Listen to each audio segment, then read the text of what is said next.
you want to start. Okay, the meeting is called to order. Ashley, if you do a roll call, make sure we have a quorum. Brooke Brown. Here. Ronald Hasso.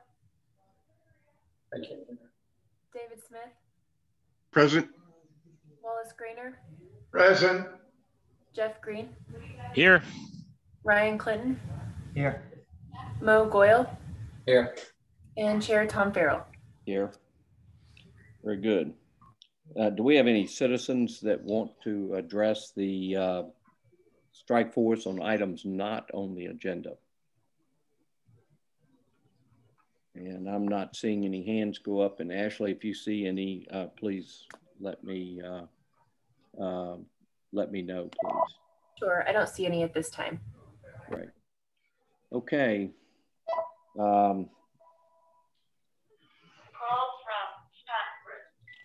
We have our minutes from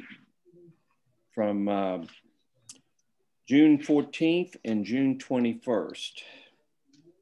And I have read those now.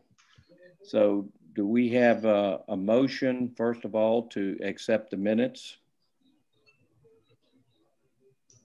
Move to accept the minutes. Thank you, Wally. Do we have a second? Just for discussion. And I'm not seeing a second. I'll second the motion. Oh, there we go. Thank you, Ron. And for discussion purposes, has anybody, if anybody has any changes that wants to be made on these, we can go back and change them. But I think they were fairly straightforward that we had on that. So with that said, if we could I get, we will go ahead and call a vote on that.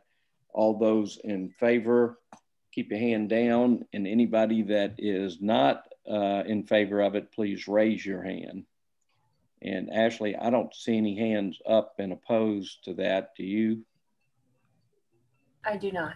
There we go, Ashley. That means I have to come in and sign them, right? Yep. So those are approved.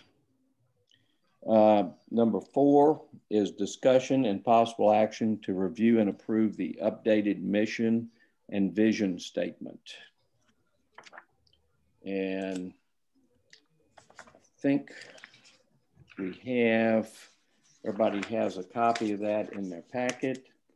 And Patty worked on this, so let's, I don't think Patty is on this call, is she? I did not ask her to be on here. No, I don't believe she is. Right. The recommended update is to preserve Rolling Wood's friendly community, neighborly character, natural resources, and high quality of life for current and future generations, future residents and future generations, current residents and future generations. I'll get it right in a second. Does that about cover what we talked about? Anybody have any additions that may want to be on there?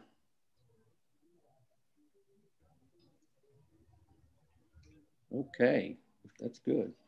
If that is acceptable, could we get, could I get a motion just to accept the draft vision? And it is a draft. We can make changes as we go through to accept this as our draft vision statement.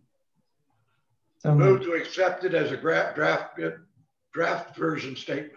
And we have a second from Ryan. And again, all those in favor, just please keep your hands down. And those opposed, raise your hand. And again, I don't see any hands, so we're good there. On the mission statement, the recommended update was ensure the long-term sustainability of our community through careful financial planning, environmental stewardship, measured growth, excellent city services, and governance reflective of public input. I thought she did a very good job on that myself.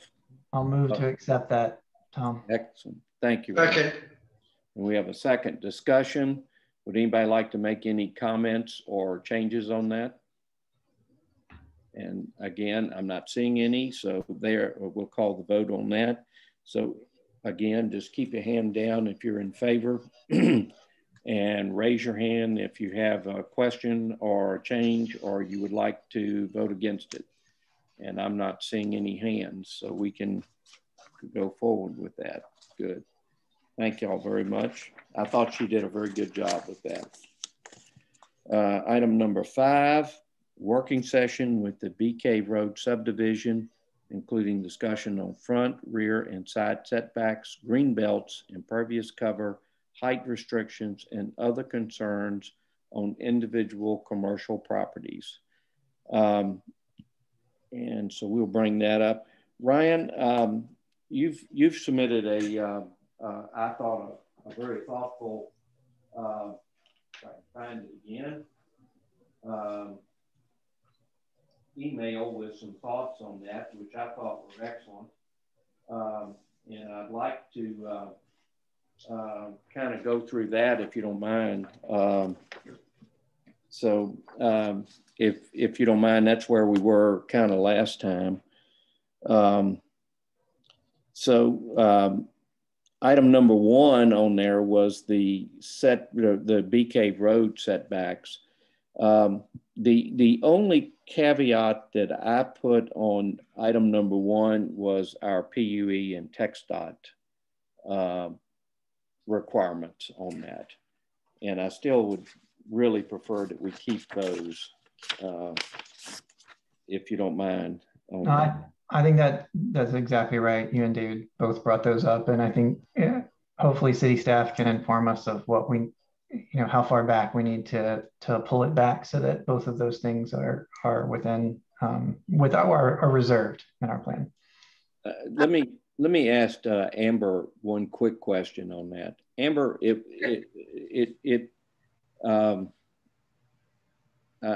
TxDOT, for some reason in the back of my mind, and I don't know where this came from, but it seemed like on the original Bee Cave Road, Rollingwood was responsible for acquiring all right-of-way. And on that right-of-way that we acquired, there's about 20 to 25 feet of space that TxDOT required that is not roadway or sidewalk. They required a buffer, a slight buffer on that we had to get them. If in the back, and I don't know where this came from, and sometimes, things just come into my mind, so I can't tell you that this didn't. In the back of my mind, I remember somebody talking to me about that currently TxDOT is planning on acquiring their own right-of-way and not having to make Rollingwood acquire that. Oh, that would be news to me. Okay, well, something I must have just come up with. So that would be, we're not going to rely on that. Yeah, and I echo that, and that'd be news to me as well. And I've been kind of watching this pretty closely. Good. Okay. Tom? Brooke, I'm sorry. Hey, Brooke, but can you give me the date on Ryan, the email that has Ryan's recommendation in it? June the 7th. June the 7th. Yes. I don't know if it ever got sent around to the entire strike force. Tom? I asked, I thought it did. I read it to the entire strike force in a previous meeting, but I don't know that it ever got emailed to the entire strike force. So I will email it right now to Amber and Ashley, and hopefully they can forward it to everybody. Great. Okay. And I have some additional thoughts on it. Okay, since, great. Given the feedback from the community that we've gotten the last few days. Yes. I just want to, I have some adjustments that I probably would make. Let's go ahead and jump into that, if you don't mind, Ryan, before I go through this. Well, I think hold on, let me email this right now. Okay. Sure. Okay. Well, let me ask you this. On the first 2 items, number 1 was, of course, the Bee Cave Road setbacks, and the second was maintain the Rollingwood Drive setbacks. There weren't any changes on that, were there? That's right. I mean, I think just so that Brooke is, I'll read. Number 1 was eliminate Bee Cave's road setbacks. this would give commercial property owners approximately 25 additional feet of buildable space. And both David and Tom pointed out that there are likely things that we need to preserve our rights on with respect to how many feet. Does anybody know how many feet we should keep? The problem is TxDOT continuously changes the plan. Currently, we have a current, Amber, we currently have a draft plan from TxDOT on the roadway, do we not, on the part that has not been completed? They were redrawing it, and but I don't know that we ever got the draft, and then we were notified that this project no longer has funding allocated to it. Yes. And it's on hold. I know. So they haven't redrafted it yet. That's the bottom line. I don't think they did finish that task. So Ryan, to be frank with you, we don't know. We don't know. So, I mean, what would be safe? It feels like you, Amber, and David have way more knowledge about this than I do. What would be a safe setback? Should it be 15 feet? Should it be 10 feet? I honestly don't know. It's going to be, we probably, the problem is the original plan called for them to basically take most of the property from the north side of BK's Road. And because of it, I looked at them and asked if they had actually driven BK's Road before they did that when they came out with it. This is 20 years ago, 30 years ago now, 25 years ago. Because they were taking that, if you drive down BK's Road, there's a cliff there. That's probably 30 to 30 feet tall of rock. And I kept wondering why they would want to do that when they could go to the south side of BK's Road. It would present a little bit more of a curve, but it wasn't that much more of a curve, and take that. And I think the last plan that they were working on shifted the taking from the north side to the south side for the most part. And it's going to be, whatever they take, they're going to ask for a green belt area, not green belt, but an additional portion of it that's not paved and they're not using right now. Or at least they did in the first section that went on. So I'm guessing that I'm really hesitant to try to come up with a number on that. I think what we have to do is, as a development comes in, we say, look, the setback will be from wherever the TxDOT takes it and whether there's a PUE there or not. And that's not a good way to do it, but I don't right now. I would tell you they're probably going to take about 20 to 25 feet off of either the north or south side of BK's Road where that curve is right now. But David, Tom, aren't we really just talking about the stretch there from about where the apothecary is past the Palisades to finish line? Yeah, I would say from the finish line to Rollingwood Drive is where. I mean, and so you're really kind of effectively talking, I think, about 3 commercial properties there.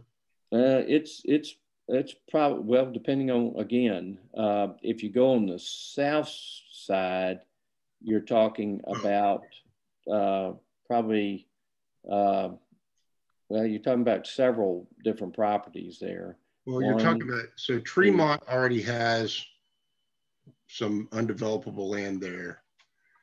Anyways, I think, yeah, and I mean, and yeah, I've seen both what you've talked about, proposals, early proposals from them to take on the south side and then kind of flipping it and moving it, or actually opposite, early proposals to take additional right of way from the south side and then kind of flipping it to looking at the early north side, flipping to the south side, which would actually allow them, if they took from the south side it requires more engineering in terms of how to do drainage, et cetera, but it would straighten the road a little bit through that section. But yeah, I mean, but part of it is, from a, keeping in mind that this is a, vision plan document, comprehensive plan document, we're not establishing the zoning, we're making a recommendation, and, TxDOT's going to basically acquire the, right of way, presumably before any of these properties are going to be, redeveloped anyways.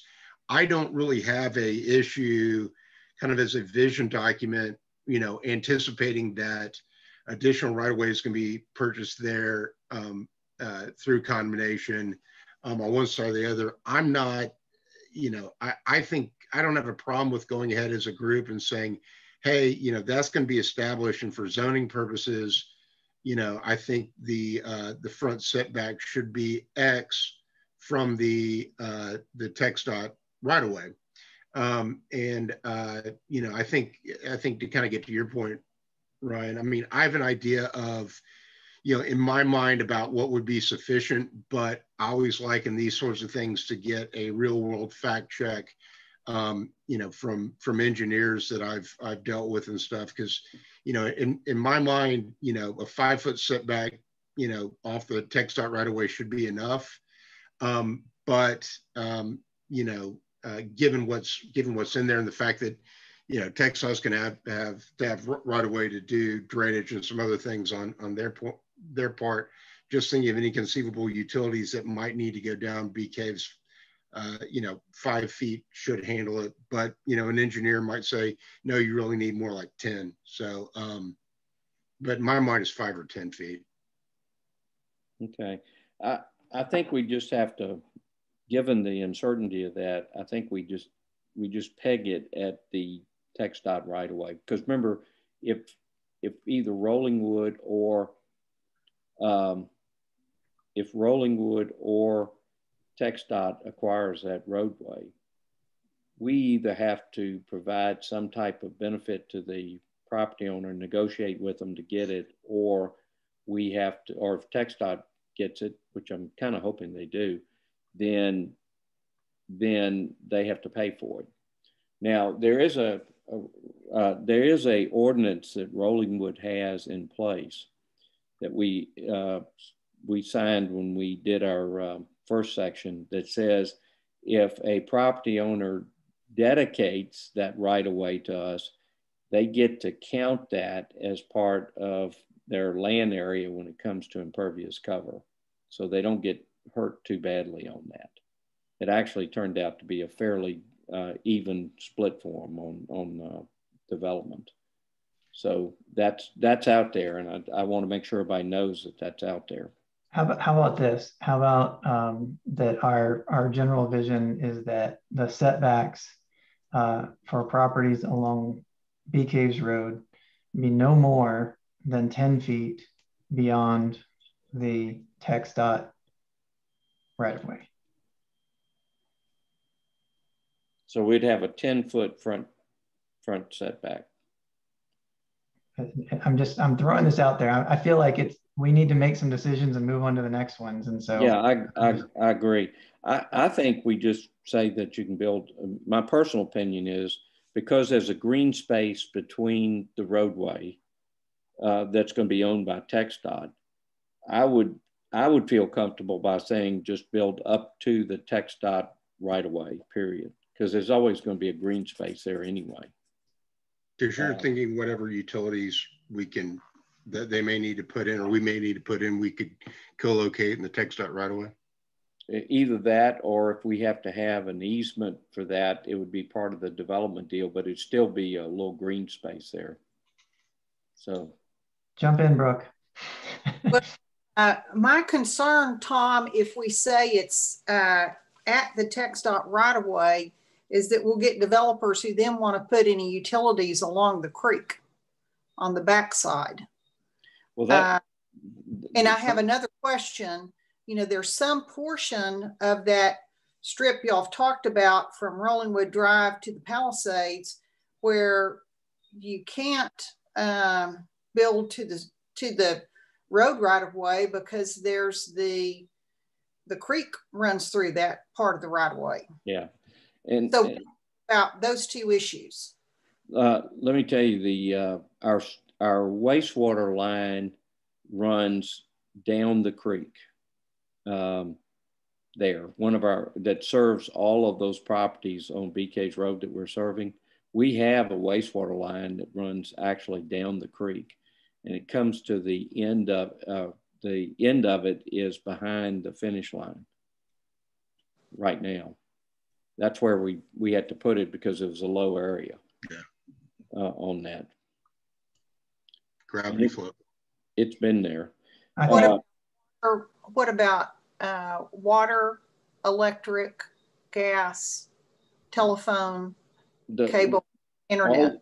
All the PUEs that they have to have would be have to be situated on flat, and you have to put that there anyway. You can actually put a PUE across a paved area. You just have to identify it as a public utility easement. And so you can't put a building on it, but you can put a parking lot on it. You can't put a building on it because if they have to get to it, they tear up the parking lot to get to it. But they can't tear up, they're not going to want to tear up a building to get to it. Yeah. But that's part of the development process that you go through. I think they're already... that are there, where do those utilities run currently other than wastewater? The back. The water runs generally along the front of those lots, and the wastewater is behind, and electric and cable and all that runs in. It's either overhead or it's underground along BK's Road. Yeah, Tom, those are all overhead along the back. I think there's a few that are underground that they put in, like cable is underground, for example, right there, because we have a fiber optic cable that comes through there. Yeah, I didn't quite hear whether they're in front or behind, Tom, I'm sorry.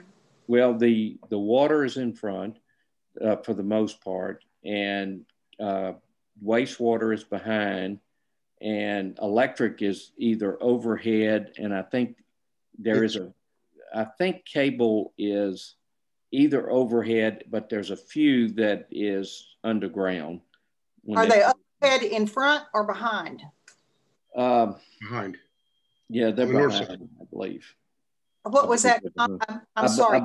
I believe they're behind. Okay. With the exception of Edge Grove, and there is a line that goes down Edge Grove. So that's underground. Jeff, Ryan, I'm sorry. Sorry, Wally's talking. Oh, Wally, I'm sorry. Yeah, just for clarification, the power lines sit on the same elevation as the homes of Timberline at their rear property line, and it goes all the way down, as far as I can tell, past my property line, and it goes on, as far as I can see, probably halfway along the old road that was abandoned in there.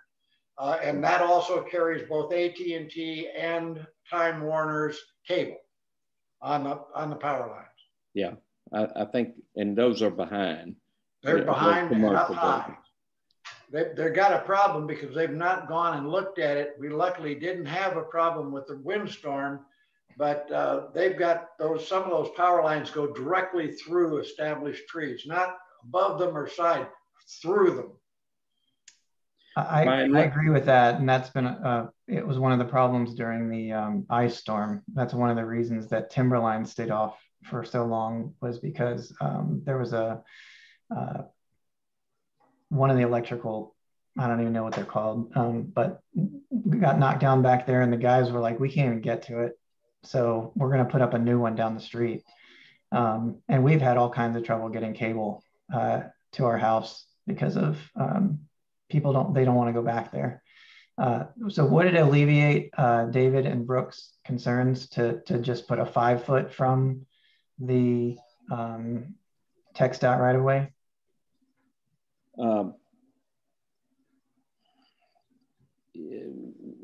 you still have, I'd feel comfortable with that, with the exception that we have to put some caveat in there that, or as required for a public utility easement.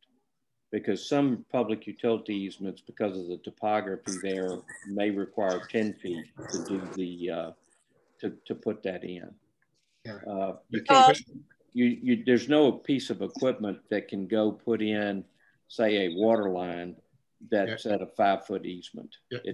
Tom, I think Carrie has something to say. Oh, Carrie, I'm sorry. I will say that one of the things I think is that, you know, because these are already developed, there already is a public utility easement where the power, the existing power and cable is. Okay, right. That's part of what I was going to say is we do have some existing utility easements, and we've got engineers working on mapping all of that right now. I would say if y'all have a vision, I'm in the middle of a Zoom meeting on the city council. Wally, I need you to mute, please. If y'all have a vision for the setbacks themselves or that front setback, I think that you could make that recommendation and just say, you know, just get really general with the TxDOT right away and the PUEs, and then we can navigate that as it comes up. Just say, you know, whatever it is, whether it's 0, 5 feet or 10 feet, just make a recommendation on the setbacks and then say, you know, PUEs and right of ways shall be retained as required by the city of Rollingwood and TxDOT. Period. Yeah. We can't overrule an existing right of way anyway. So yeah. I think I agree with Carrie. Just pick a number and let's move on. Okay. You know, I don't want to beat this to death, but my feeling is that if you move it as far to the road as you can, that's the better move for our city. Because it gets it away from our neighbors back there, and that's the way development is done now. 5 feet's not going to make a difference, Ryan. I could live with that, but I do think that we have to put some provision in there so it doesn't interfere with the PUEs. Carrie, just so you know, I would never ever bet that we have PUEs in existence along those areas, because we'll find that back in the 70s and when some of that was developed, there may not be a PUE there. That's just my experience in Rollingwood. So I'm okay with the fee, provided that we put a provision, we just put a note in there that, you know, with the exception of PUEs, they have to be protected and the area for that. My general recommendation is in agreement with you, Tom. I think you could, I feel like it's in the best interest for y'all to eliminate that front setback and just put a provision that we will retain PUEs and right-of-ways. That's my 2 cents. Ryan, are you okay with that? I mean, David and Brooke were the ones that had the most insight on that. So I mean, I agree with Brooke that to the extent that these things can be moved to the front, we would want to incentivize that. I mean, it's not good that the electricity goes in the woods behind everybody's houses where they can't access it. Yeah. Well, you know, it would also be to the aesthetic betterment if we require it be underground. Yeah, that's Austin Energy. They get to make that call. I think we can make that call in Rollingwood if it's in the. Yeah, I don't think that we can require Austin Energy to relocate those above ground lines underground unless we've looked at that before. And I've looked at that fairly recently. Unless we paid for it. Yeah, we'd have to buy back. It's going to be real expensive. In the situation we're talking about, we have a developer developing a property. And if the developer or new owner of that property agrees that those utilities go underground as a condition of getting the greater setback requirements, then that's where the money comes. I would agree that you can't require a utility to place underground existing facilities throughout a city, but it can't provide an incentive in a zoning ordinance for the developer of a property to place the utilities underground as it's being redeveloped. But you can't do it piecemeal. You can't do it piecemeal. You can't have it above ground on one property and then move it below ground on a property and then. We're talking about doing it in a situation where, I know that, David, I think that's pretty obvious. Yeah. But where you are having TxDOT come through and redo that road and the right of ways along it, that's what we're talking about here. Yeah. But how are you going to TxDOT require it? Yeah. The only problem is that the current electric comes from the back, and Austin Energy doesn't have a means to start putting it underground along BK's Road.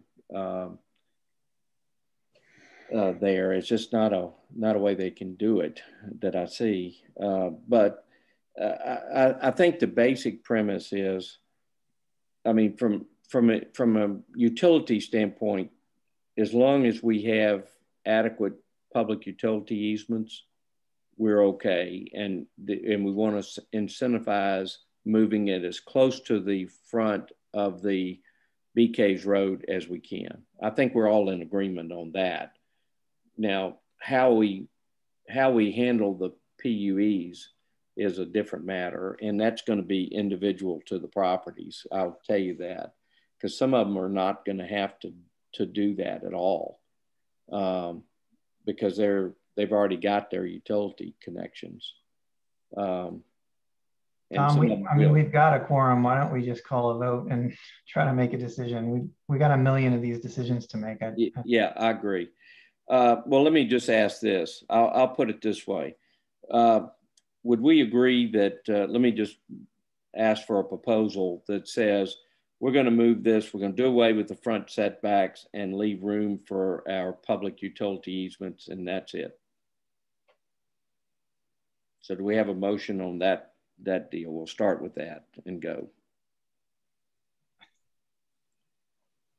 I don't know how you can just leave room for them. I mean, I'll go first at risk of having my proposal voted down. My proposal will be to eliminate the existing BK's Road setbacks and to impose a setback of 5 feet from the TxDOT right-of-way, subject to public utility easements. Okay, that's a good one.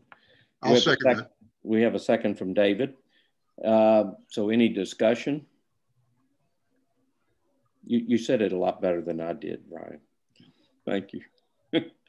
I was trying to get there with that. Well, I think we do mean the front setbacks for lots along BK's Road. Just that's to be correct. Well, yeah. I was trying to, I actually was intentionally not saying front or back, because I don't really care if it's the front or back of a property.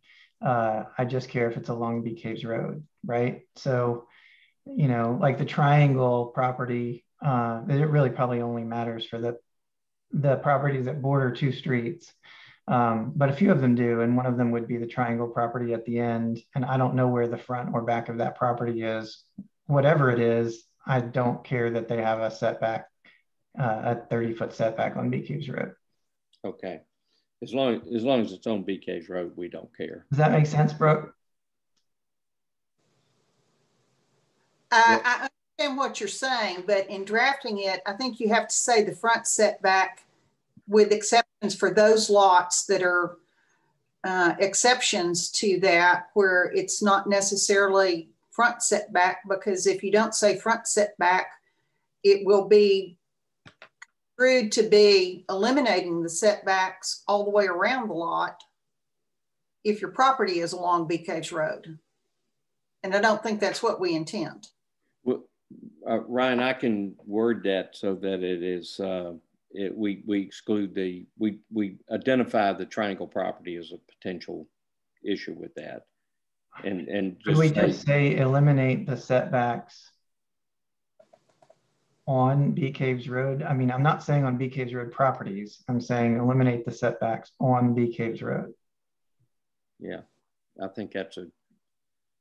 But maybe this, I guess when it comes down to it, maybe the city law department can craft better language. But that's what I'm trying to get to, Brooke, is that I don't, that it is. You want to remove the setback for the property line adjoining Bee Caves Road. That's right. That's a better way of saying it. Yeah. Road. The term probably would be abuts Bee Caves Road. Yes. Okay, thank you. All right, Ryan. That's my proposal. Okay. Let me, we have a motion and a second. All those, any other discussion? And I see none. All those in favor, again, just keep your hand down, and those that are opposed, raise your hand. Thank you, Ryan, for bailing me out on that. Okay, going forward. Item number 2, I thought that was fairly straightforward. Let me read it. Let me read it so that everybody can hear it. Number 2 was maintain Rollingwood Drive setbacks for all commercial lots that border Rollingwood Drive. And the reason for this, we had discussed trying to adjust the setbacks for each particular lot based on their inability to build. And the reason for this is because later in the proposal, they will be allowed to, my proposal was that they would be allowed to build on their existing, rebuild on their existing floor plan. That way we didn't have to have a rule for each lot, as I understood from our email that the staff was kind enough to get us from City Legal, was that we should not be engaging in a different rule for every lot. So this would allow, for example, the triangle lot to rebuild on their existing footprint. But otherwise, the general ordinary setback will apply to all lots. Right. So, and this is the same, Brooke, this is the same, we should clarify that it's the same point that you made with respect to Bee Caves Road, which is that maintain the rule, the setback for the side of building or the side of lots adjacent to or that abut Rollingwood Drive. Okay. And do we have a motion on that one? That's my motion. Got a motion? Do we have a second? We have a second. Discussion or comments? Seeing none. All those. I have a question for Ryan real quick.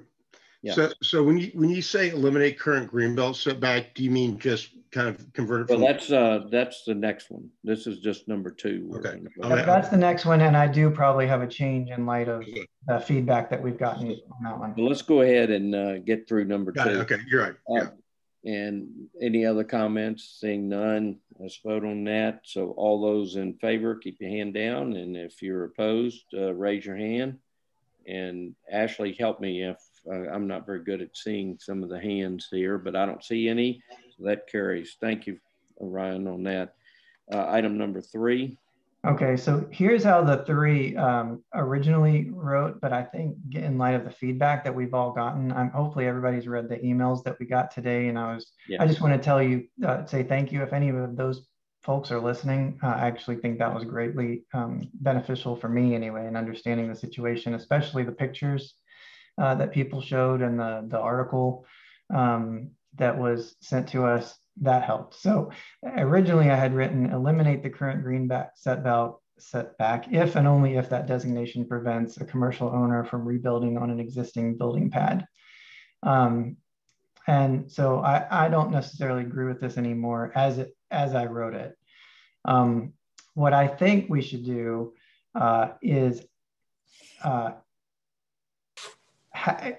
eliminate the setback as it exists. That's fine.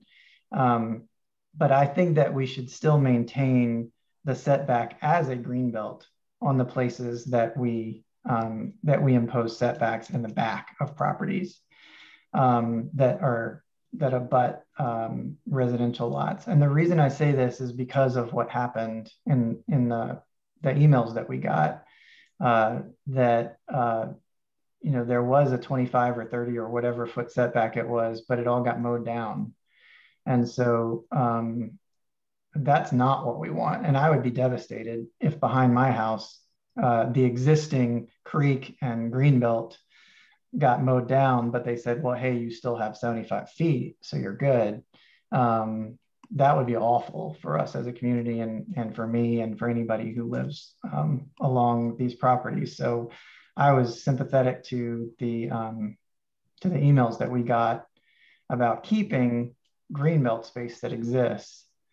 I read, and I sent this to Tom and David, I searched for the term greenbelt in state law, and I could not find any reference to greenbelts that supported what the attorneys had told Wally about not being able to rebuild if it's in a greenbelt setback. I could not find any evidence that was the case under state law.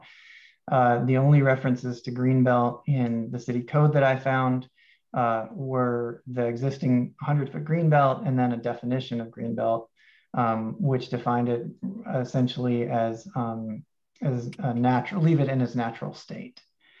So I'm not sure exactly what to do with all of that information now, other than I sure hope that we can figure out a way to have setbacks that are left in their natural state to the extent that they are in their natural state. I do not want the setbacks to be bulldozed. I think that would be awful for all of us. So maybe we skip that one. I think that what the answer probably should be is that the setback that we impose is a greenbelt setback, but it's just not the 100 one that currently exists. Yeah, I think there's several different, in reading through this, there were several different ways that you can skin this cat. You know, the key is, and Wally, jump in here since we're talking about something dear to your heart.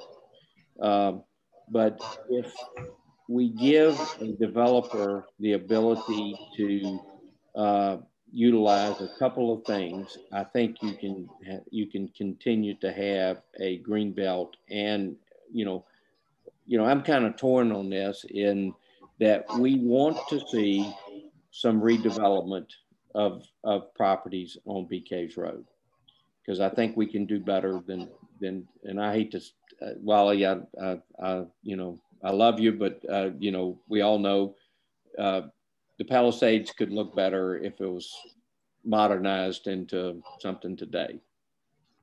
So the way that I thought we could skin that cat was to go in and say, okay, we're going to have a setback green belt. I don't care what you call it. But we're going to allow a couple of things there. And I'm going to defer to David on this because he's an expert at water quality. But when you do a new development, you're going to have water quality ponds, which are going to be earthen green areas. And I was going to allow that being built in the setback, the rear setback, and not count against impervious cover. And that would kind of give them a building footprint that was pushed back from the residential areas, but still would encourage some redevelopment on that. That was my thought. David has his hand up, Tom. David, I'm sorry. Yeah, one of the things that occurred to me is because I absolutely hear what you're saying, and I hear what people are saying, in particularly in residential areas where you have, some native trees and things like that, and also I'm sensitive, Tom, to what you're saying about the need to allow, particularly because compliance with the TCE in order to roll into redevelopment scenario is going to require on all these properties sedimentation filtration ponds in order to comply with the non-degradation standard for water quality. But one of the things I believe we can do is that I think would kind of serve our purpose is basically not to allow clearing of trees or vegetation and leave it in its natural state in the floodplain areas. Which, the floodplain areas are the areas that are largely undeveloped now anyways. It's a definable space. And I believe we have the authority as a municipality to prohibit clearing and to leave the floodplain in its natural state. And that's kind of one of the ways, Ryan, I was just kind of thinking about to get to where you preserve that buffer in that natural state, particularly in the creek bed area. It also helps with erosion and everything else from a water quality standpoint. But it preserves the areas that are back there because they've been cleared because or building because they're in there. But also, I get the perspective of not wanting to lose that natural those natural trees and natural vegetation back there. And I think that the developers are going to have really not going to be able to put water quality features in a floodplain anyways, because they're going to be separate and apart and bring it out of it anyway. So I think that's a potential way to look at it and kind of get there depending on what the group thinks. Well, let me ask you, David. The other issue that I had with our 100-foot setback, frankly, is on most properties that would still, as I looked at them, would still work, with the exception of a few of the properties that were located just to the west of Wally, and those properties don't have a 100-foot setback to where they could be developed without that.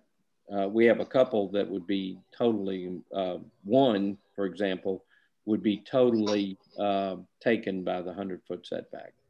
So my thought on that was that where possible, we would put that, but if it did not allow for the development, we would have to reduce that to 30 feet. If that's, again, we're relying on the city from as it goes forward on how they look at that. But we have to take into account all those properties on Bee Caves Road that are not wide enough to be giving up 100 feet and still have a developable area. Tom, we haven't gotten there yet, but that's why I proposed allowing the rebuilding under the existing footprint, because that would allow, that would make sure that we are not essentially taking property from a property owner. And it also kind of gets back to the fairness issue that I think David had talked about at a prior meeting too, is that some people have moved in to their houses with the buildings where they are. And some of those built, you know what I mean? And so it's a different argument. So I would not agree with a 30-foot setback on some properties and a 75 or 100 on others. It seems to me that the better way to do that is to impose the same setback and then allow the rebuilding on the existing footprint. I could live with that with one caveat. We have one building that is grandfathered, but it hadn't been built yet. And that's those would still get that. I mean, that they have I think it's my understanding they have a right as a matter of law if they got it in before the zoning change. So yeah. Okay, all right. Y'all are better at that than the legal part of that, but that's the only one that I think there's only one that is. Yes, sir. I'm sorry, I was waving my hand. Ryan, I thank you for your position. I endorse your position as being a logical answer to a green belt. I will probably have to go back and pay my attorneys because it's a whole group of different attorneys 25 years, 35 years later that does exist in the codes. I can't quote the code because it was, I looked it up back in 2002. And I just simply, my memory, I'm lucky if I can remember what I had for breakfast at 85 years old. So I don't know. I also would endorse a change in the terminology that green belts cease to be used because it's a term of art in the law. And that says certain, you've got to do certain things to do it. Greenbelt does exist in the law. And if you go out to new subdivisions out in the hill country, you'll hear the real estate brokers talk about, and your house backs up to a greenbelt and nothing can ever be done there.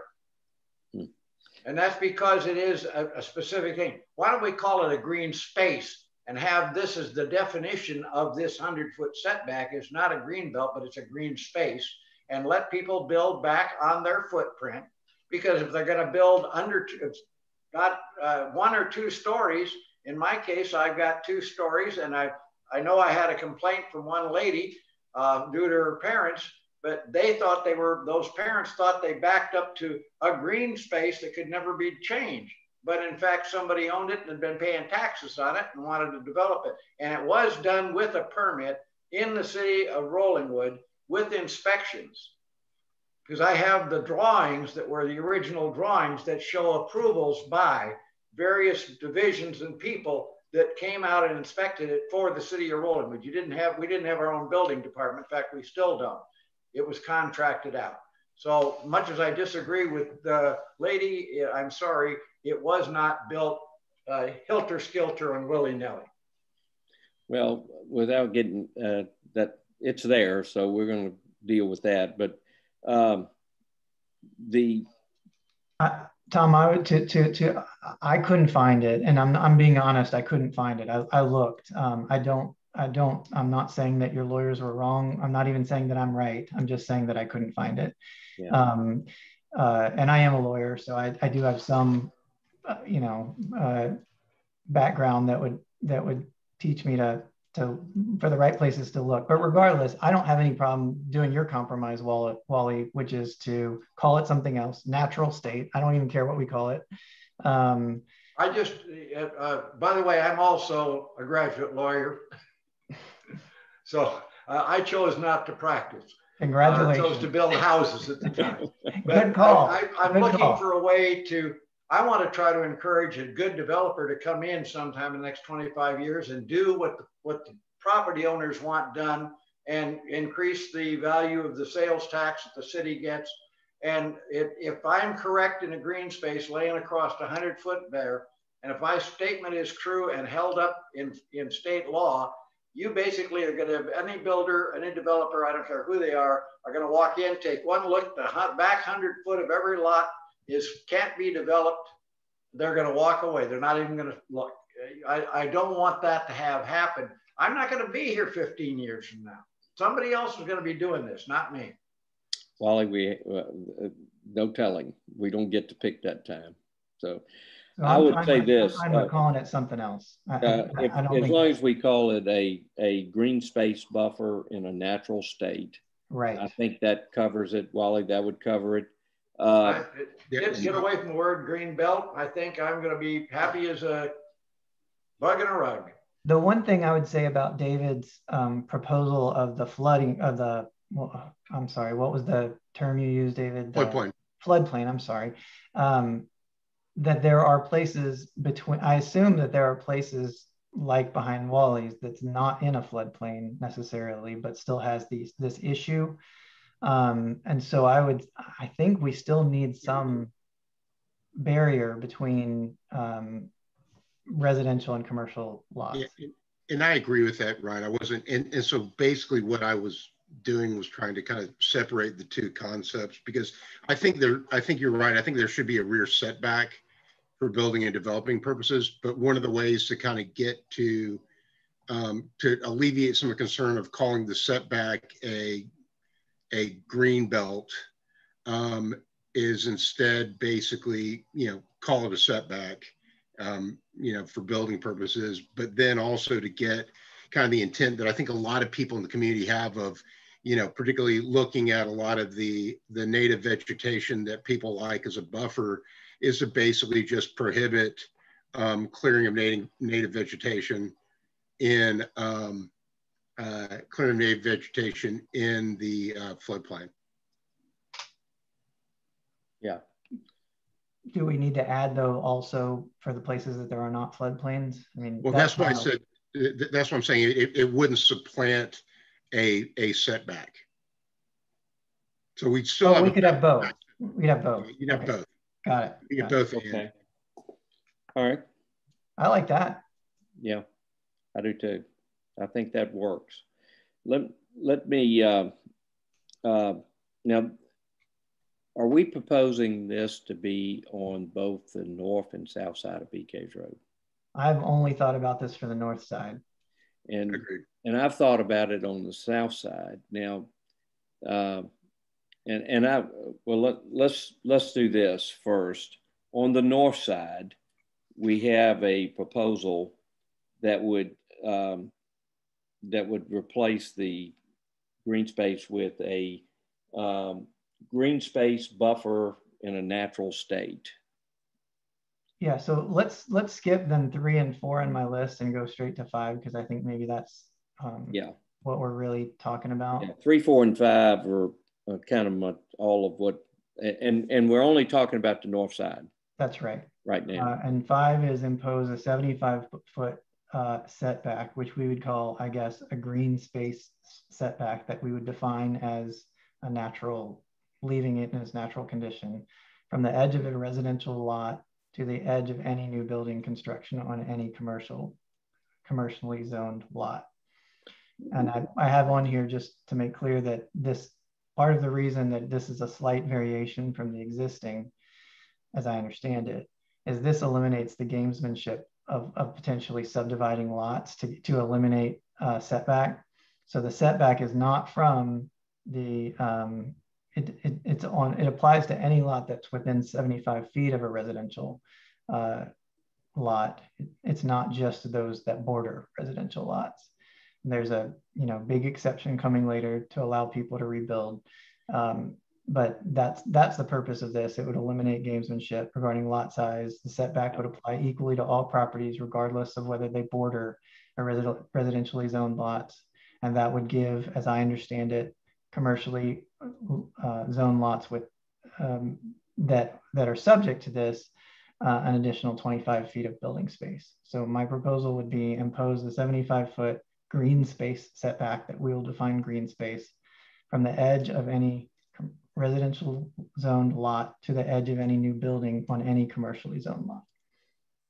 Okay, we have a motion. Do we have a second on that? I'll second that motion. Second. Oh. And so discussion. And I'm not hearing any. So again, we'll vote on that. If we could raise your hand if you are opposed or would like to make a comment, just now would be a good time. If not, we'll go ahead and I'll call the vote and just raise your hand if you're opposed. And I don't see any hands, so that carries. Thank you, Ryan. Brooke might have been. I think Brooke's trying to say Brooke, something. I'm sorry. Brooke, you're I just want to make the caveat that while I'm not objecting to this, I do feel that it is subject to coming to agreement on impervious cover. Yes. So I think all of this is, yeah. Okay, yeah. Just to make that clear. And I'm going to have to leave at 5:30 today. I hadn't made an appointment before I knew we were going to meet today, so I've got to leave at 5:30. But I appreciate what we're doing here. Let's try to get through as much of this as we can for you, Brooke. Okay, thank you. The next one would be to allow all commercially zoned lots on the north side of Bee Caves to build up to 2 stories in height and no taller, and to permit retail and office use. And that's Brooke. You've got your hand up. Or, yes. Oh. And I have the concern with respect to this, the 2-story building, as to what it might do to some of the neighbors who filed comments for us today on that tract, Wally, to the west end of your property, where the buffer or the elevation is not as great there as it is on the rest of your property, and where there's sort of a terrace now at this point. So I don't know how, it seems to me 2-story buildings there would block some of those existing homes that back up to what is now a septic tank field. Now that would change and not be needed for a septic tank if the wastewater system connects to that property. So I would like to hear what people have to say on that. Let me ask Wally a question first. Wally, is where you've got your septic field, is that natural grade or was that built up? It was actually, well, it was taken lower than it is, and then berms were built up and grass placed. But I would point out that the highest field there is at the same level as building A. And building A is a 2-story. No, pardon me. It is the highest level there is below building A because the septic pumps downhill there.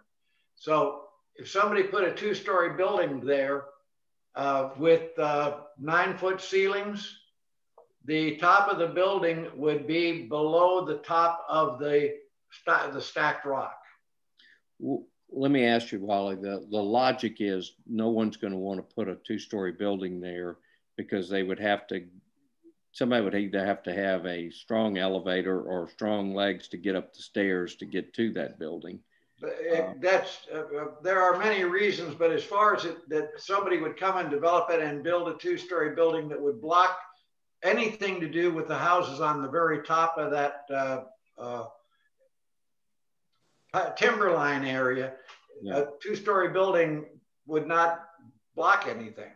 Well, particularly if you take the septic tank out, and you have to do that. You have to have what am I trying to say? Hazardous materials, because that qualifies as hazardous materials when you take it out. And that lowers that field about 6 feet.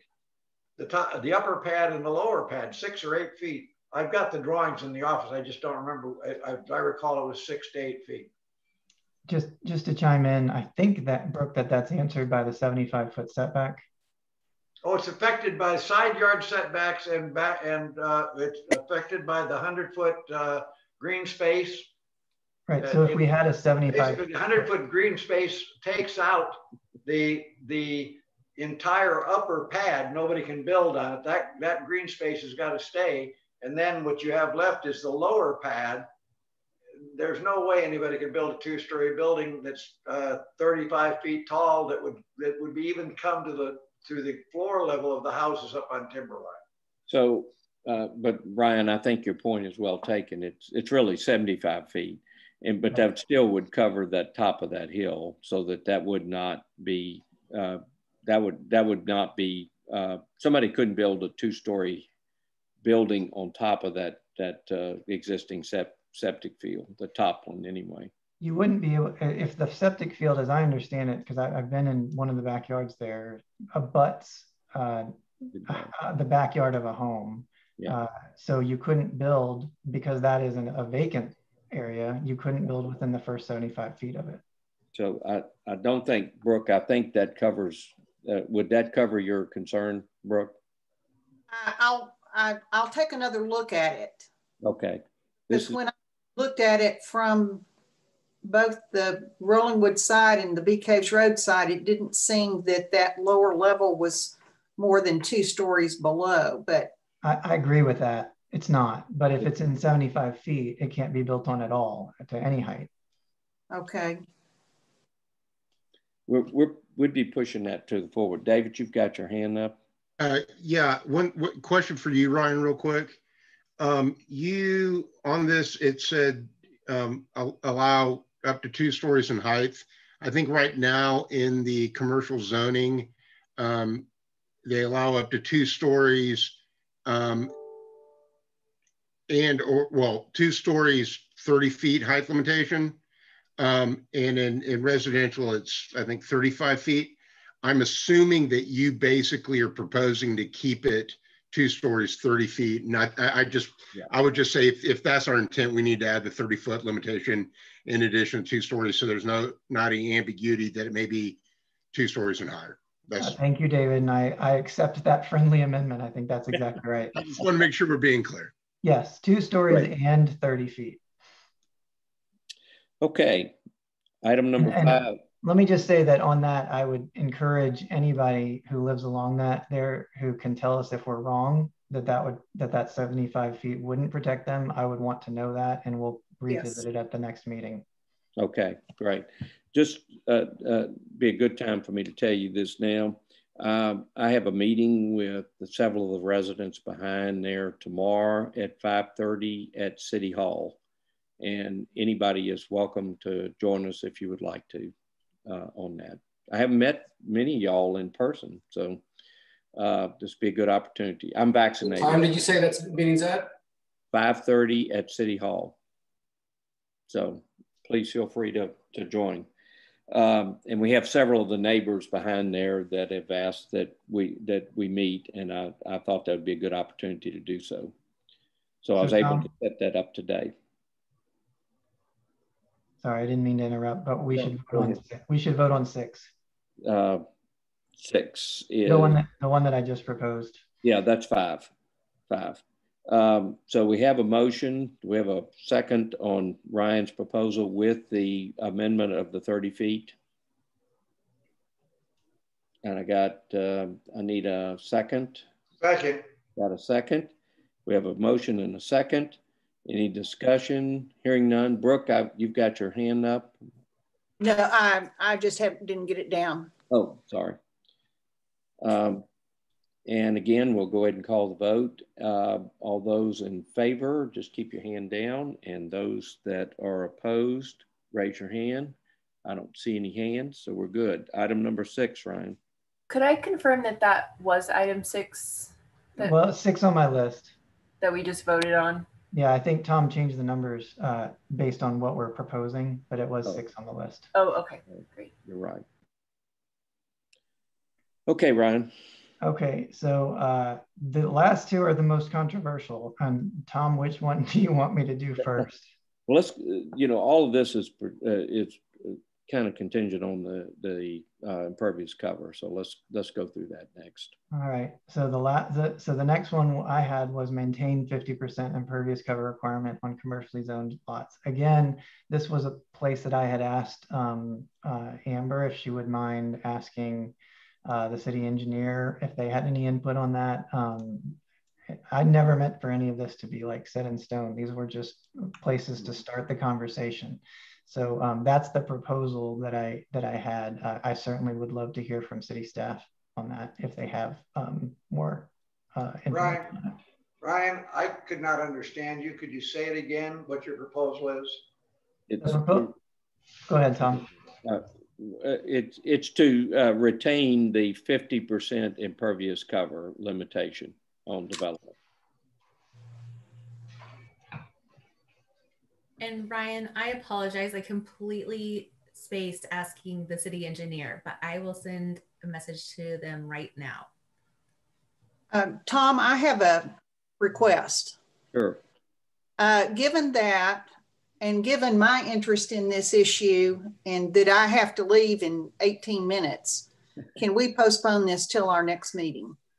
We can postpone let's postpone the vote. Brooke, I certainly would do that, but if we have any other discussion, I'd really like to participate in the discussion, Tom. Okay. And I'm sorry, I didn't know until last meeting that we were going to meet today because we hadn't set a time. So I've got something I've got to leave for. Okay. Would that be all right with all our members? Okay. I'm not seeing any negatives, so we're good. Ryan, do you want to take up the next item? Because I don't think that's, to me, that wasn't quite as controversial. Well, it might be that, Brooke, that those are tied together so much. What do you think, Brooke? I would like to postpone discussion of those 2 items since they both are. We can do that. That's fine by me. Great. Covered. So let's talk about the south side of BK's Road. Hello. Hello. Still in my meeting. I would tell you, I looked at the when we're talking about the rear setbacks on the south side of BK's Road, I looked at the city, you back up to the city of Austin, and I did my best to read the city of Austin code, and I couldn't make it, it was just too many caveats. So I discussed that with a couple of developer engineers that I deal with. And I just asked them, what is generally the setback that you're going to find on a commercial building that abuts a residential area in the city of Austin? And what they told me was there is some caveats on that, but for the most part, it's 5 feet. Now,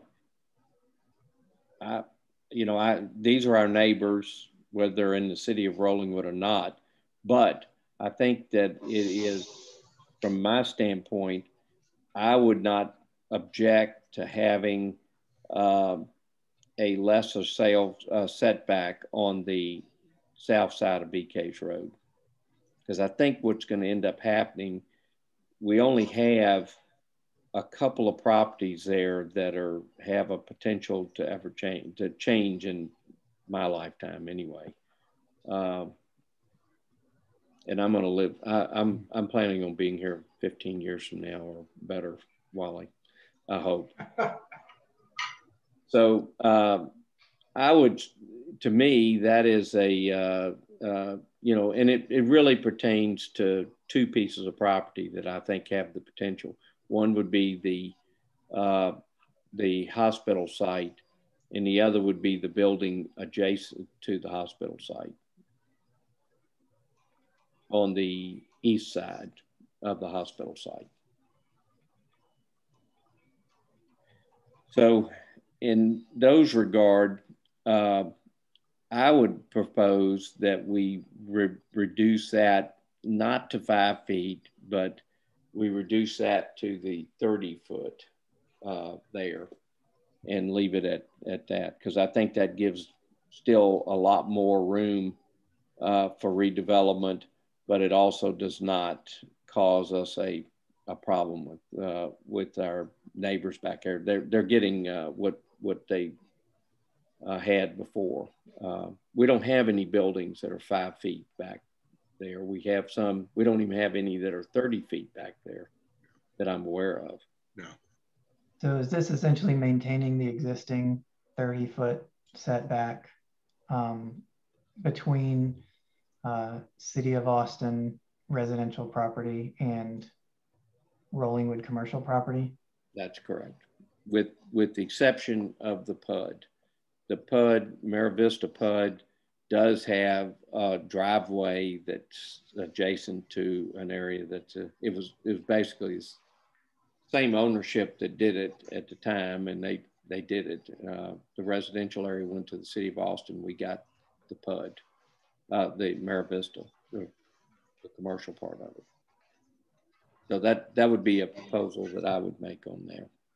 Now that's the rear setback there. The other question is what we would do with the height on the south side of BK's Road. Our survey results were pretty emphatic in the way I looked at it, that we did not want, our citizens did not want tall buildings on BK's Road. And so we have some 4-story buildings on the south side of BK's Road right now. Tom, should we vote on your first proposal first, so we can kind of get that? David, let me ask David something on that first. David, those properties, if they redevelop, are still going to have to, even though they're not next to the creek, they're still going to have water quality issues, aren't they? Yeah, they're still going to apply because that whole area is, from a regulatory standpoint, within the reserve aquifer recharge zone on the map, and so they're going to have to comply with the Edwards rules. And I think, I'm pretty sure the Rise, I think that already has water control. I'm not sure what the water control situation is on that Tremont office tower there. But yeah, they're gonna have to comply with the Edwards Aquifer, or yeah, the Edwards Aquifer recharge zone rules, which is going to be 80% removal or non-degradation over what the natural background would be. Okay. Now let me just kind of, and Brooke, I hope this is not blending into these two items we were talking about, but water quality ponds, are we going to allow those in the setback on the south side?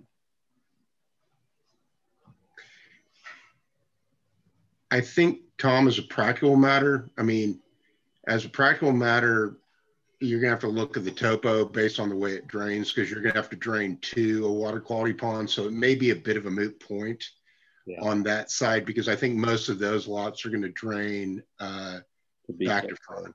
Yeah, they are. Okay. All right. But it's a good thing to think up and consider. Okay. Well, I hate to bring my own motion up, but I will, that we have a 30-foot setback on the properties on the south side of BK's Road, on the rear setback. And I'll make that as a motion. Seconded. We have a second. Discussion. David? No, it's I was going to say, and I agree. I was going to note that Mira Vista, because of the way that's engineered, does have their water quality ponds on the back side, and I believe they are in what would be the setback, just our way of notation. Okay. So just from a setback standpoint, let's handle that first. Would the 30-foot be satisfactory, David? On the so we have a motion and a second. Any other discussion? And I don't see any. So let's go ahead and vote on that. Again, keep your hand down if you're in favor and raise your hand if you're not. And so I'll go ahead and call the vote. And I don't see any hands up, so we're going forward with that. It's excellent. Thank y'all. Can we didn't, David proposed something that we did not vote on, which I thought was really good, and I think everybody would agree with, which was the prohibition of clear cutting on within the floodplain. I think, David, would that be both sides of the road? I'm assuming there's floodplain on the other side too. There is. Actually, there's actually not. Okay. Well, actually, no. Let me take it back. There's a sliver of floodplain as it comes down, as Dry Creek / Eanes Creek comes down and crosses under and by Wally's Place. There's a segment there. I will tell you that I believe most all of that is already in a drainage easement anyways, but you know, I think it's still applicable on the other side as well, Ryan. So I'd love to get that voted on, David, on your proposal. Well, in my proposal was no clearing of native vegetation, because I would like to leave open the possibility for going in and treating non-native and invasive species in there on an as-needed basis. Right. And that's a motion. And do we have a second? Ryan, you have a second. Discussion. And I'm not seeing any hands up. So again, keep your hands down. If you're in favor, raise your hand if you're not. And I'm not seeing any hands up, so that passes. Thank you, David. I think that's really going to be helpful to keep our green space and our buffer. I like that word, buffer. So, okay.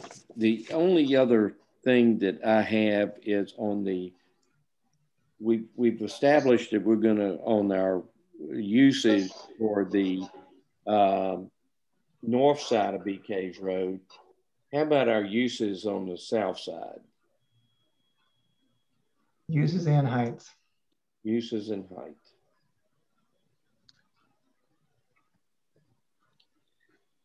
I would, I'll take the height part first, in my opinion. I think the 3-story limitation we currently have is satisfactory on the south side. We do have one building with a 4-story, a 4th floor. It was added, and Wally, this one was actually done out of permit. The 4th floor was. And I wasn't around, so I don't know how it happened, but they built it. And the city did not give them a CO for that 4th floor for probably, gosh, Brooke, I don't know if you remember, but it was 10, 15, 20 years, or 10 years anyway, that they had to keep that, they kept that vacant before the city agreed to let them get a CO for that 4th floor on that. Where was the building, Tom? I don't recognize it. It's Center 3. Oh, Center 3. Is that the Plains building? No. The Plains building actually, because of the topography there, met code. Okay. It was it's the one that's adjacent to Bee Cave Woods Drive. It would be west of Bee Cave Woods Drive on that. Right there on Old Walsh Carlton. This one actually is on Bee Cave. And, on down, it's called Center 3. So, right. And so that one, I'm not thinking that's going to be anything over 3 stories there. I just don't see any redevelopment occurring in Mira Vista or the Plains Capitol building on that side. I do see that the Arise has the potential to redevelop because they've got a fairly good space, and that office building just to the east of Arise has got a pretty good chance of redeveloping. Now that existing building that is on the Tremont office space there, David, that's a base that abuts our, and that's a good point. I meant to make that. We have 24 residential lots on the south side of Bee Caves Road. And they abut the Tremont office building. Yeah, I wanted to talk about those, Tom, too. And I don't know what the right thing to do is, and I do not have a proposal.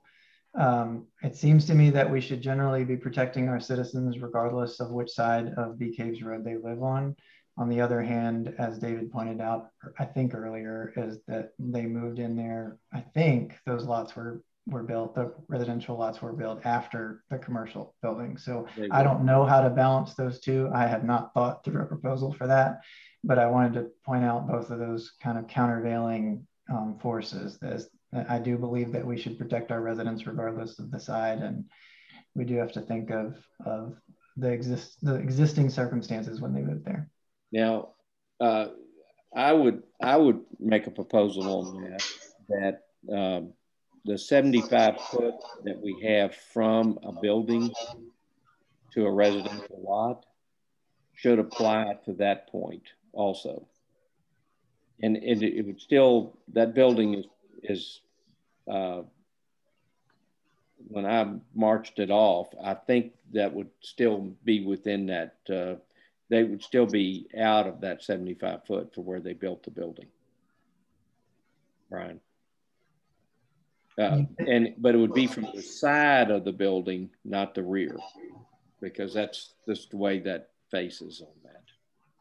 Tom, you're talking about the residences along Tremont would be more than 75 from existing commercial property? If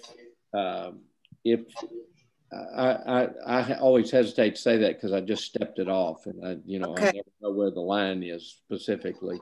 But I don't see how we would be, how we would not ask that any redevelopment there not be 75 feet back from that, the same as we have anywhere else in Rollingwood. These are our citizens, and they pay Rollingwood taxes. David?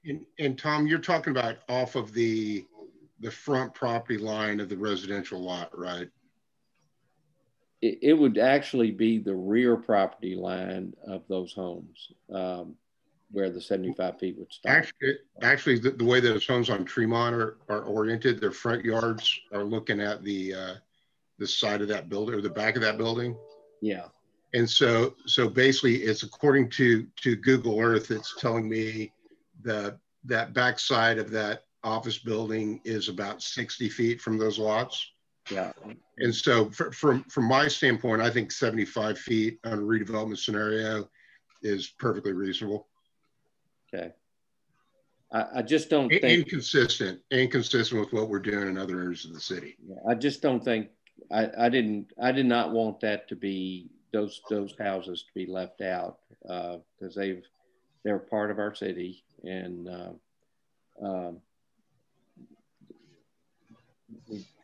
anyway. They're part of our city and they're I was looking at the property tax rolls and I mean they've gone way up in value on property tax rolls. And I know people who live over there too, and it's yeah.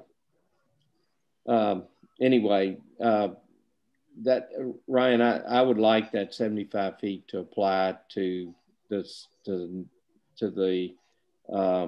that portion of it of the Rollingwood residents. I can't do it for the Austin residents because you could build 30 feet from the Austin residents, but for our Rollingwood residents, it would be 75 feet.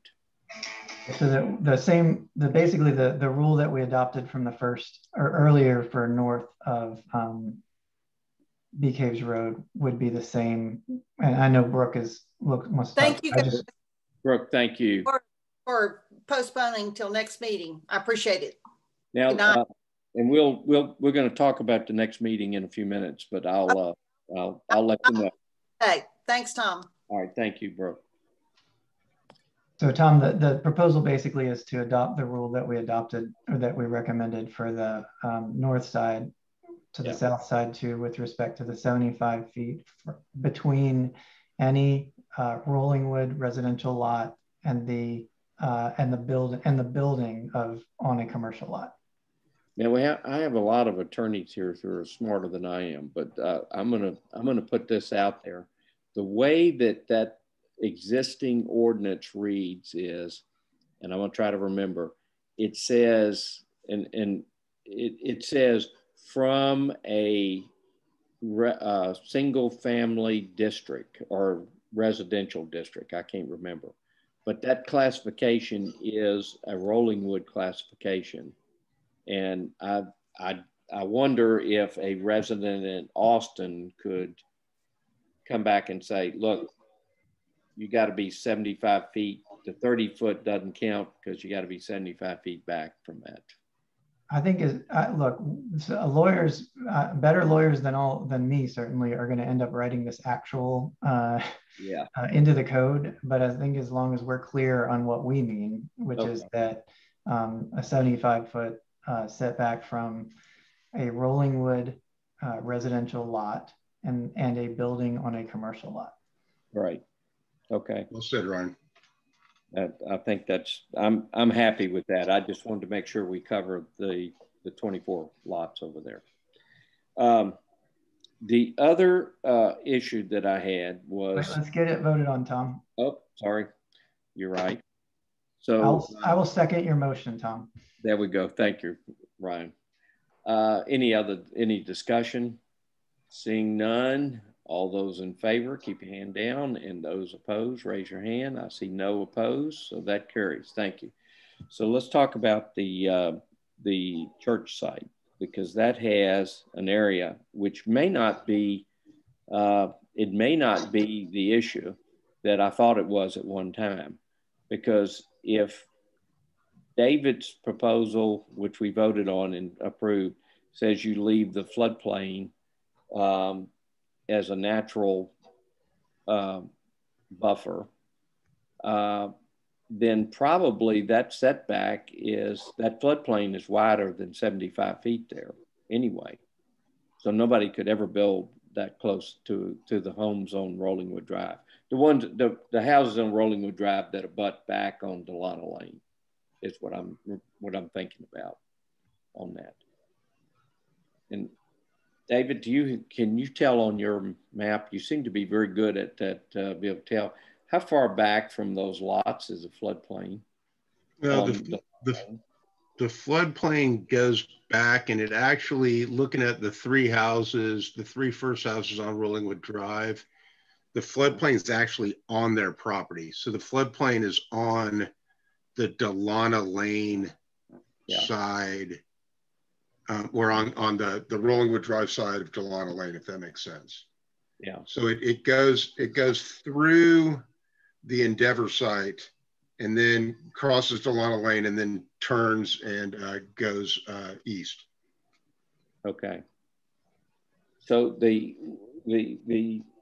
75-foot setback there from a building, it would be actually greater than that because of the floodplain. Well, yeah, 75 feet would be greater than the floodplain, correct? Okay. All right. Okay.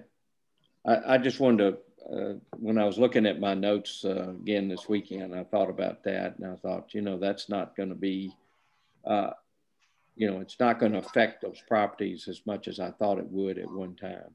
Can I ask a clarification on that, David? The field that is behind the church, is that in the floodplain? Can you tell? No. It's not. The open field is not. It's out of the floodplain. Yeah, I had to look at it too, because I couldn't remember.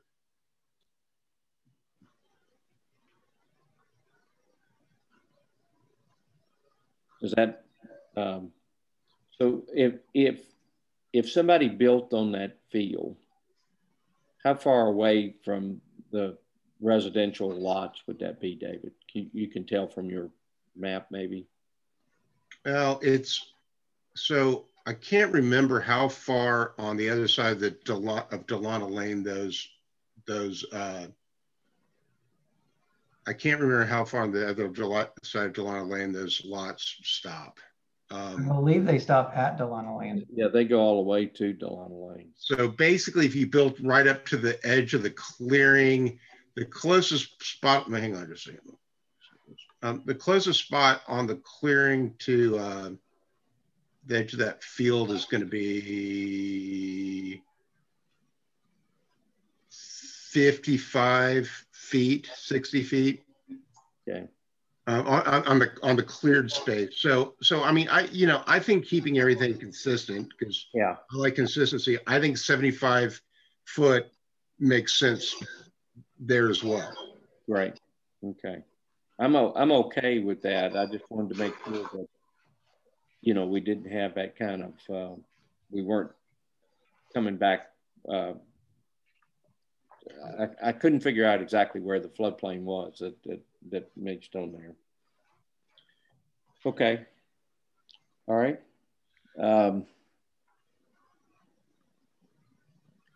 Let me ask y'all a question. I think we've covered anything else on the bee caves that we're going to cover today. Anybody have any other comments, questions, or need any other data? Hey, Tom, should we talked about it last time. It might be good to get yet another vote behind us, but we talked about making or recommending that Edge Grove be made more pedestrian friendly. Yes. And I think there's consensus on that. So if there is, we could get that vote behind us. I don't know exactly what that means, but I think we all agree that we want a better connection on Edge Grove and a safer pedestrian route. And I think the easy answer is we want to make sure that there's an additional pedestrian access other than the existing roadway across Dry Creek, and additional safety features on Bee Caves Road from Dry Creek to Rollingwood Drive. I agree with all that. So if that's your motion, I second it. That's my motion, and I have a second and discussion.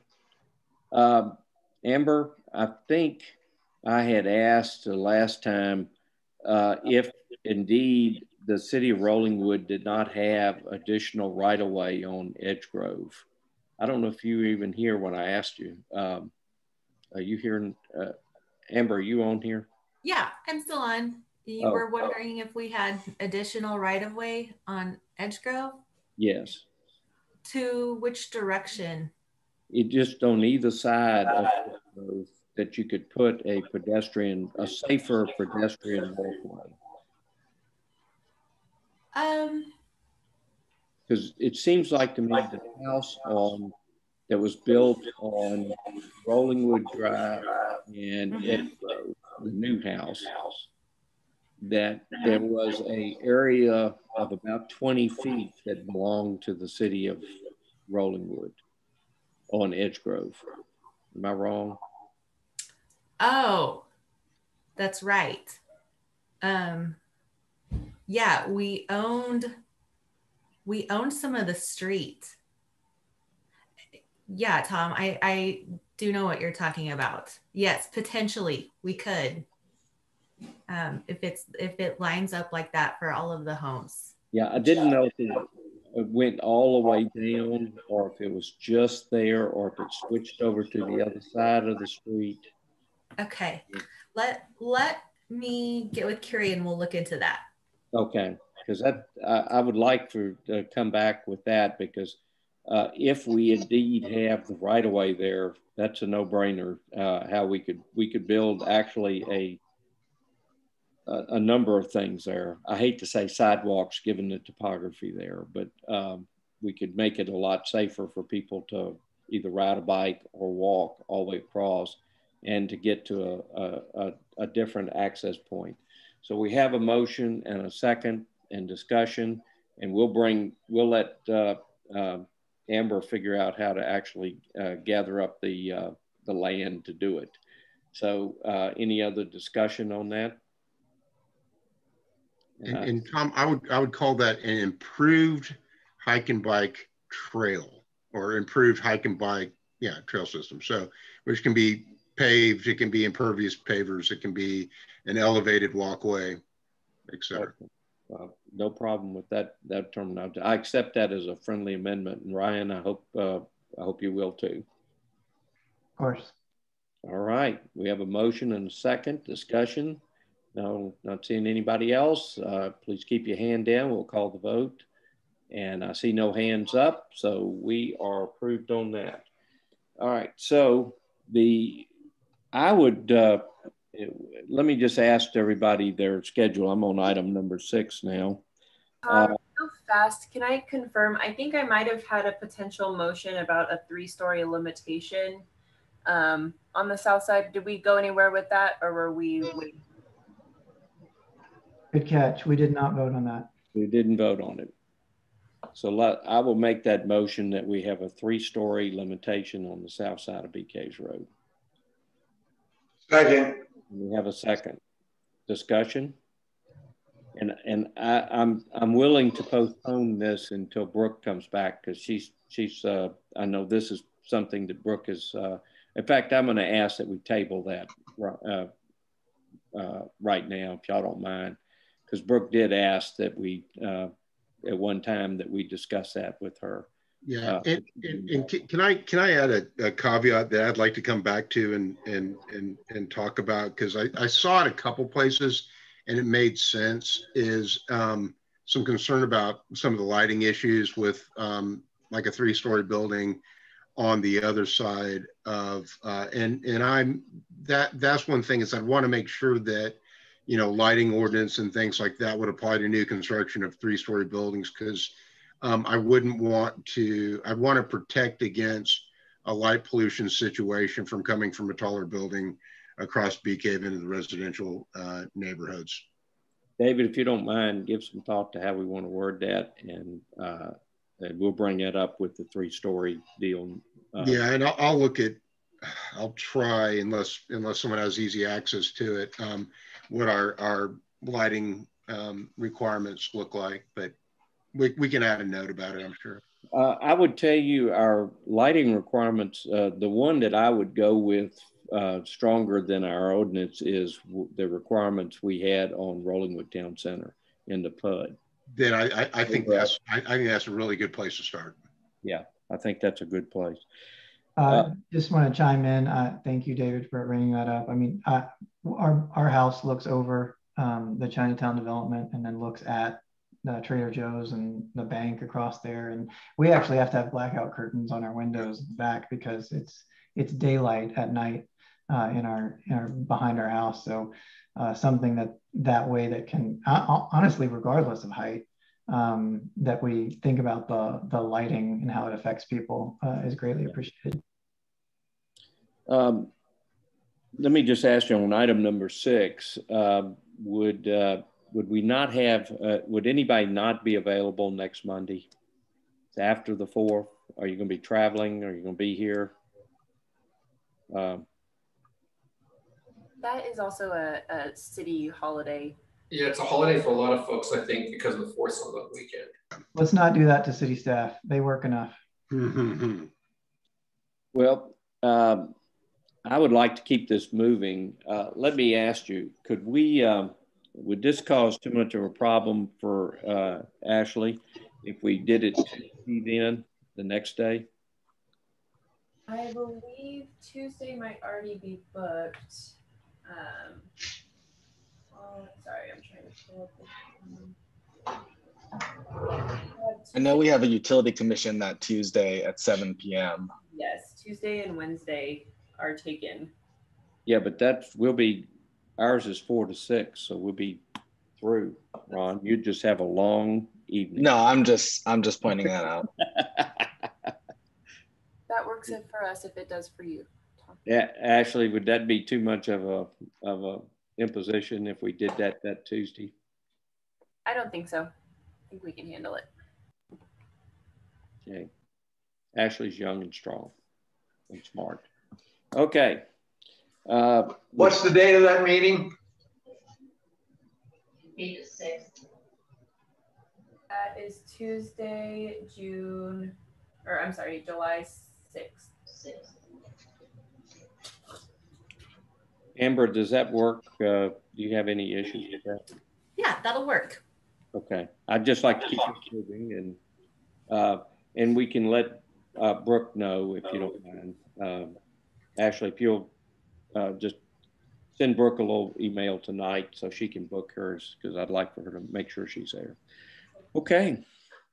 I think we're good. And everybody knows we have a 4th of July parade this year. So good for us. I'm glad to get it back. So, okay. Anything, do we have anything else that any of the strike force or any of our citizens would like to bring up before we close the meeting? Again, I have There's a hand raised, Tom. Diana, I think. Oh. Yes, hi, this is Diana. I just wanted to add a brief note that anybody looking for additional history on the events that happened so many years ago, the article that was included in the papers that were sent to you goes into at length the lack of the permitting and the processing that was involved. And mine is not the only history that gives the lack of notification. There were other people, one of whom is on but cannot speak on the phone, so doesn't have access, who were not notified. So mine, in saying that there was one person, no, I'm sorry, there was not. There was more than one person, and you can find more information on it in the newspaper article. And no disrespect intended to anybody. All of our memories are different. Thank you, Diane. All right. Do we have, again, we have, if anybody has the time tomorrow, would like to be at that meeting, it's going to be at 5:30 at City Hall. We will not have our staff there. It's just a informational meeting. Won't have any votes or anything. But I thought we'd get the input from our citizens over there. Actually, I do not intend to record that unless you need me to for your minutes. No, I guess we could do our recording in our council chamber. There's no need to do that. It wouldn't have a quorum of the board, so there's no need. No. Yeah, we just need to make sure there's not a quorum of us, Tom. Yeah. And if it is, we'll have to send the latecomers out. So, okay, very good. I have a motion to adjourn. And move to adjourn. Motion, second. And we have a second. Without objection, we are adjourned. Thank everybody for their input tonight. Good night, everybody.